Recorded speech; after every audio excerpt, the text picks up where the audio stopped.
مہربان فاؤنڈیشن کی طرف سے منتھلی راشن ہم مستحق لوگوں میں تقسیم کر رہے ہیں، کیونکہ مہنگائی مسلسل بڑھتی جا رہی ہے اور ہمارا نچلا طبقہ اس مہنگائی کی وجہ سے بہت پریشان ہے۔ ان کے گھروں میں نہ راشن ہے، نہ آٹا، 200 روپے 300 روپے بڑی مشکل سے کماتے ہیں، اور کس طرح سے وہ اپنے بچوں کا پیٹ پالیں گے یقیناً آپ بھی سمجھ سکتے ہوں گے۔ تبھی ہم اس مہنگائی کی وجہ سے راشن زیادہ سے زیادہ تقسیم کرنا چاہ رہے ہیں۔ بہت سارے گاؤں جس میں ہم نے تقسیم کیا ہے اور بہت سارے گاؤں ابھی بھی رہتے ہیں، میں آپ سے عرض کروں گا اپنی زکوٰۃ، صدقہ، خمس عطیات مہربان فاؤنڈیشن میں جمع کروائیں، تاکہ ہم زیادہ سے زیادہ گاؤں دیہات میں راشن، آٹا اس مہنگائی کے وقت میں تقسیم کر سکیں، اور مستحق بچے، مستحق لوگ پیٹ بھر کے کھانا کھا کے آپ کے لیے دعا کریں، کیونکہ اس سے افضل عمل اور کیا ہوگا کہ آپ کے توسط سے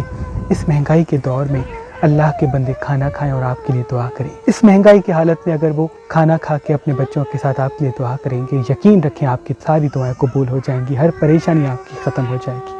اللہ پاک سے دعا ہے کہ جن کے تعاون سے ہم یہ نیک کام کر رہے ہیں، میرے اللہ ان کی تمام دعائیں اپنے دربار میں قبول و مقبول فرما، ان کو ہر غم سے محفوظ فرما، اور جو ہمیں دیکھ رہے ہیں میرے اللہ ان کو بھی کبھی کسی کا محتاج نہ کر۔ اللہم صلی علی محمد و علی